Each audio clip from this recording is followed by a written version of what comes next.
سابق وزیر اعظم نواز شریف اور وزیر اعلیٰ پنجاب مریم نواز لندن پہنچ گئے۔ میڈیا سے گفتگو میں نواز شریف نے کہا، چیمپئنز ٹرافی کے لیے بھارت کی ٹیم کو پاکستان ضرور آنا چاہیے تھا۔ پاکستان کے ہر ملک کے ساتھ اچھے تعلقات ہونے چاہیے۔ معیشت کی بہتری کے لیے شہباز شریف نے بے پناہ اقدامات کیے۔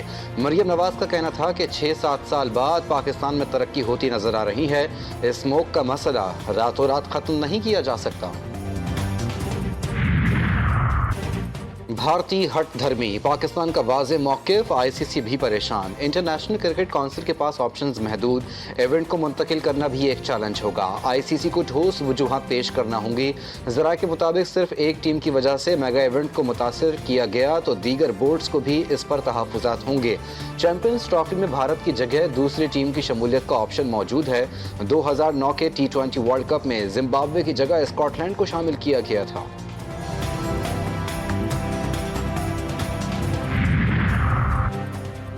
پاکستان کرکٹ بورڈ کے انٹرنیشنل کرکٹ کونسل سے پوچھے گئے سوالات سامنے آ گئے۔ باخبر ذرائع کے مطابق خط میں فی الحال صرف چند اہم سوالات کے جواب مانگے ہیں۔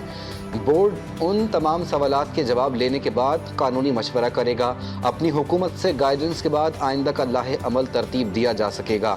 ذرائع کا کہنا ہے کہ اگر بھارت ٹیم نہیں بھیجتا اور آئی سی سی بھارتی انکار کو تسلیم کر لیتا ہے تو پاکستان کسی بھی صورت چیمپئنز ٹرافی کے دوران بھارتی کرکٹ ٹیم کے ساتھ کوئی بھی میچ کسی بھی صورت نہیں کھیلے گی۔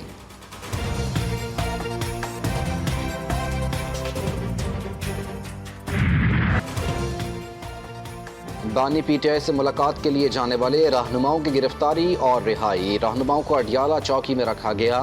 تمام رہنما شیڈیول کے مطابق سابق وزیر اعظم سے ملنے اڈیالہ جیل پہنچے، لیکن انہیں ملاقات کی اجازت نہیں ملی۔ پولیس نے معاملے کو دفعہ 144 کی خلاف ورزی قرار دیا۔ پی ٹی آئی رہنماؤں نے وزیر اعلیٰ اور آئی جی پنجاب کو گرفتاری کا ذمہ دار قرار دے دیا۔ کیا تھریٹ کیا گیا آپ لوگوں کو؟ منع کیا گیا آپ لوگ یہاں بس کوئی انہوں نے نہیں، وہاں حوالات میں بند کر دیا اور انہوں نے ایک انلیگل اور امار کام کیا ہے۔ ہم پورے پریس کانفرنس کر رہے ہیں ابھی۔ 26ویں آئینی ترمیم کے بعد پہلا آئینی بینچ تشکیل۔ جسٹس امین الدین آئینی بینچ کے سربراہ ہوں گے۔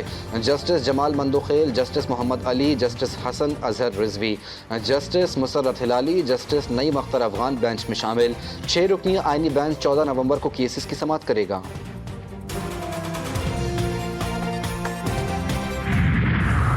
Today we stand at a crucial threshold where the global climate finance framework must be redefined.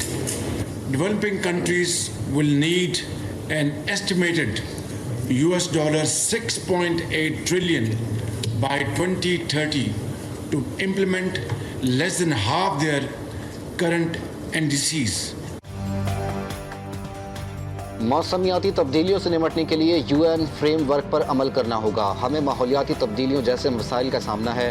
وزیر اعظم شہباز شریف کا باکو میں کلائمیٹ کے حوالے سے کانفرنس سے خطاب۔ کہا، ترقی پذیر ممالک شدید مشکلات کا شکار ہیں۔ یو این فریم ورک کے تحت خصوصی فنڈز فراہم کرنا ہوں گے۔ موسمیاتی چیلنجز سے نمٹنے کے لیے 2030 تک $6.8 ٹریلین کی ضرورت ہے۔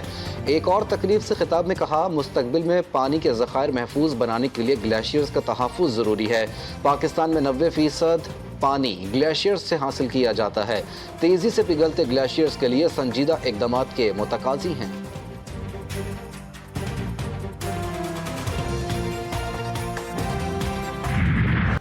پنجاب میں اسموک کے گہرے سائے، لاہور کی فضا انتہائی خطرناک، ایئر انڈیکس 1000 کے قریب پہنچ گیا۔